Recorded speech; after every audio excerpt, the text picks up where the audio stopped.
Chapter 3 November. Miss Rasmussen. Every so often, I have one of the parents come into class and talk about what they do for a living. Sam was very proud of his father, and he brought him in to talk about the military. It was quite interesting, really. Judy. Snick's dad came in with his uniform and gun and everything. Can you imagine a gun in school? I thought it was horrible. Why did we have to learn about war and killing? Sam. Judy was all obnoxious, saying the world would be a better place if we just had peace and all that hippie stuff. My dad was cool about it. He told her that sometimes a nation has to defend itself, and if you don't, your enemies will just roll over you. She says that all that war wasn't like that, and he told her some is. What did she know about war anyway? He really told her off. Miss Rasmussen. I thought it was a wonderful debate. Arguments are not necessarily bad things, they allow people to hear other points of view. The students were really into it, and I let them form their own opinions. Kelsey. Snick's dad and Judy went at it for like a long time. It was so great. We got to miss math. Sam. I walked into class one day, and the first person I see is Kelsey. Her hair is pink. Pink! Who dyes their hair pink? She looked like a cartoon character or something. Man, you dye your hair pink and you might as well just carry a big sign that says, "Pay attention to me." I couldn't believe it. Judy. Snick told me to get a load of Kelsey, and I saw that hideous hair. At first, she used that spray on stuff, and it washes off in a week or so. But this, it was the real thing. Can you imagine? Well, I thought it was just awful at first. I can't imagine why anyone would want to deface themselves like that. I can't imagine anyone's parent letting our child our age do that. I thought about it some more, though. It occurred to me that I don't like it when people judge me by the color of my skin, and so maybe I shouldn't judge anyone by the color of their hair. Kelsey. So I dyed my hair. Big whoop. They all acted like I cut off my arm or something. It was a birthday present. Mom dyes her hair so look younger. So she couldn't really argue that I wanted to dye my hair. Whatever. I thought you wanted to know about the homework machine. Miss Rasmussen. Fifth grade is hard. Kids have to express their individuality. Pink hair, blue hair, it doesn't matter to me, as long as they pay attention, complete their assignments, and try their best. They can do whatever they want with their hair. Our school goes all the way from K to grade 12, but the other grades have their own part of the building. When they reach fifth grade, the kids almost think they rule the school. You know what I mean. They're going to be moving up to middle school, where they will be the little kids again. They want to enjoy being top dogs while they still can. Well, some of them anyway. I really didn't see much of a difference during the first marking period. Sam was struggling with both his grades and his attitude. Kelsey was doing okay, but not great. Judy scored in the 90s on all of her assignments, and Brenton never got less than 100. I told the kids that I would always tell them, hard work pays off. The harder you work, the better you will do. I think that applies to everything in life. Sam. Well, right away, I decide that I have to find a way to use the homework machine to do my homework for me. Why not? When cars were invented, people didn't keep using their horses and buggies, did they? When the telephone was invented, people didn't keep sending telegrams. When the computer was invented, people gave up their typewriters. Same thing here. I wanted to keep it between me and Brenton, but Judy and Kelsey already knew about the homework machine. So I had to include them too. Judy. It was Snick who called a meeting with Kelsey and me in the playground after school one day. It was like he had his whole speech all planned out.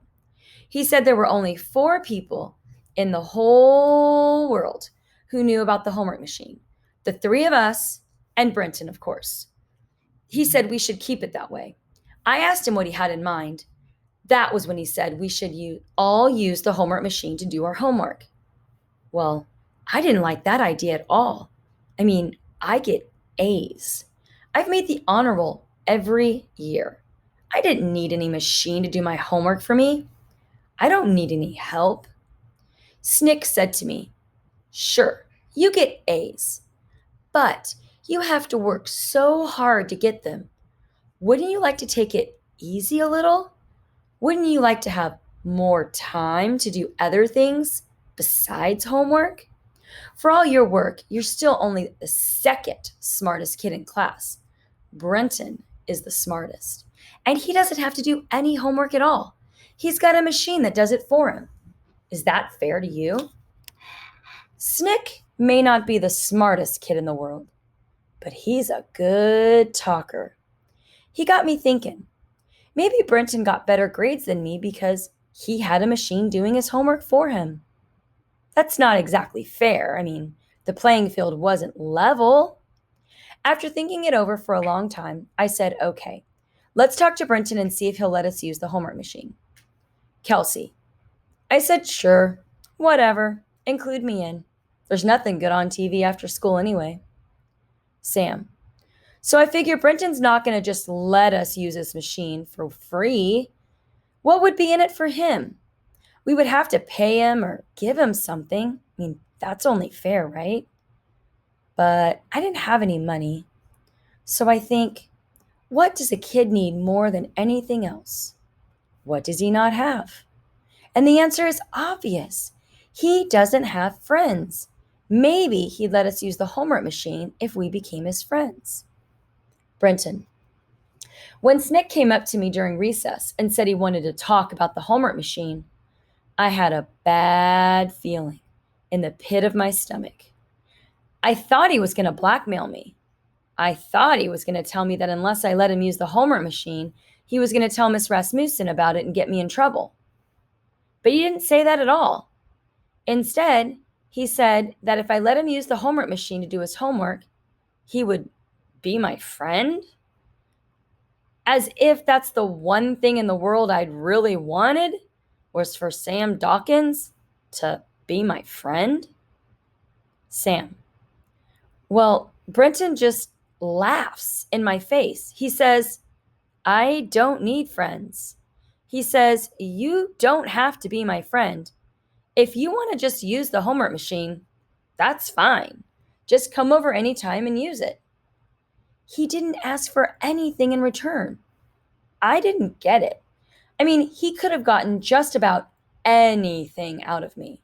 For all of his smarts, the guy just didn't know how to cut a deal. Fine with me. That was the way I looked at it. If somebody's going to give you something for nothing, take it. Judy. The 3 of us rode our bikes over to Brenton's house after school that day. His mom kind of looked at us like she couldn't believe we were back. She made us popcorn and some of those slice and bake cookies with the designs on them. They were yummy. It was all so easy. Miss Rasmussen had given us a worksheet with a bunch of questions about the Grand Canyon on it. We didn't even bother looking anything up. Brenton just slipped the worksheet in the scanner, and a few minutes later, the worksheet popped out of the printer with the answers on it, like magic. Brenton had each one of us produce a handwriting sample, and he scanned our handwriting into the computer. Then he programmed it to print out separate sheets with the answers printed in our own handwriting. It was impossible to tell that we hadn't filled out the worksheets ourselves. Our homework was done in no time. Kelsey. When Brenton gave me my worksheet with the answers on it, I pulled out $1 out of my backpack and handed it to him. I figured the least I could do was give him $1 for doing my homework for me and saving me an hour of work. But he wouldn't take it. He said, "Don't be silly." We used him. I admit it. We used him all year long. But it's not like he got nothing out of it. I mean, we had some fun. Sam. So we're over at Brenton's house, and I see that he has a chessboard on his desk. I wonder who he plays. I mean, the kid had no friends, so he says, I play against myself. He would actually play the back pieces and the white pieces against each other, and he would take turns playing both sides. Do you believe that? Sounded nuts to me. He asked me if I play, and I say, no way. He says he would teach me how to play if I wanted to learn, but I say, no thanks. That game is boring. I didn't tell him, but I figured there's no way a dummy like me could learn a game like that complicated. And to play a genius like him, I don't like losing. You know, I got a reputation to uphold. Kelsey. We went over to Brenton's house to do our homework the next day, too. After a while, we were going over there every day. Brenton's mom. I was so pleased that Brenton was forming this small group of friends. Finally.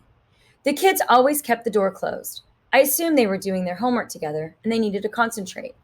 I didn't ask a lot of questions. I was just happy that Brenton was beginning to fit in. Brenton. While we waited for the pages to come out of the printer, Snick kept looking over at my chessboard. I remember how he showed so much enthusiasm when we were building the catapults in October. And he was always talking about his dad in the military and war and things like that. So I said, well, you know, chess is essentially a virtual simulation of war. He seemed to be unaware of that. He thought it was a slow, boring game for eggheads. I explained to him that when you play chess, you're like a general with the whole army of all kinds of soldiers at your command. It's not at all like checkers, where you just jump over the enemy. In chess, you get to attack and destroy the enemy. You try to hunt down and trap the opposing king while making sure your own king is safe. It's actually very exciting. I showed him how the various pieces move, how the bishop slashes across the board and kill, and how the queen can do just about anything and is all powerful, but that the king is very limited and must be protected, and how the pawns are your foot soldiers and the front lines who protect the more powerful pieces and sometimes must be sacrificed for the greater good. I believe he was intrigued. Judy. I don't remember whose idea it was, but somebody said we needed a nickname for the homework machine. We needed a code name so we wouldn't have to say the homework machine out loud in front of other people. I wanted to call it Doris myself, but Snick said the homework machine wasn't a girl. We had a big argument about whether or not a boy's computer can have a boy's name or not. We tried to think of all the names that could be a boy's name or a girl's name. You know, Pat, Chris, Casey, Nikki, Randy, Alex, Jamie, Jordan. Then Snick let out this really loud burp, and we all laughed. After we finished what a disgusting pig Snick was, Brenton suggested that we name the homework machine Belch. I thought it was a little crude, but the others thought it was perfect. From that moment on, we started to call the homework machine Belch. Kelsey. I said, fine, Belch, whatever you want to call it is fine with me, as long as it works. Sam. My dad had an old chessboard in the bookcase, so I pulled it out one night and I put the pieces on the squares. No way I was going to try to play in front of a genius like Brenton, but it was kind of cool fooling around with it. Brenton was right. The game is a lot like war, but in slow motion. Judy. I knew from the start that what we were doing was wrong. In the back of my mind, anyway. There were no question about that. I should have stopped everything before it ever got started. But I didn't. The only thing that I thought about back then was making sure we didn't get caught. We had an informal agreement that Belch would be our little secret, but I thought it should be more official. So all four of us put our hands in together and promised not to tell anybody about Belch. If any kid ever found out, we agreed, the person who leaked the secret would be doomed for the rest of his or her life. And afterward, too. They would live a horrible, unhappy existence and they'd get straight Fs on their report cards. And they'd never go to college and all of their pets would get run over by SUVs. And if anybody's parents ever found out, well, you could just forget about your childhood. it would be over. Everybody agreed, and then we played kickball. Miss Rasmussen. I noticed sometime in November that the D squad seemed to be coming together as a unit. They were very different in background in so many other ways, but they seemed to be becoming friends. They gravitated toward one another during lunch and recess. They left school at the end of the day as a group. I was very pleased. It was so rare to see a boy like Sam forming a friendship with a boy like Brenton, or a girl like Kelsey bonding with a girl like Judy. Looking back, I feel like a fool. How could I have been so blind? Brenton. About a month after I got the mysterious email, I got another message. I had completely forgotten about him until I saw the name at the bottom. Milner. This time, the guy sent me an instant message. He asked me what part of the country I lived in and what kind of computer equipment I used. He said he would pay me if I answered his questions. I did not feel comfortable. I probably should have told my parents, but I didn't particularly want them to know about Belch, so I just changed my screen name and my email address.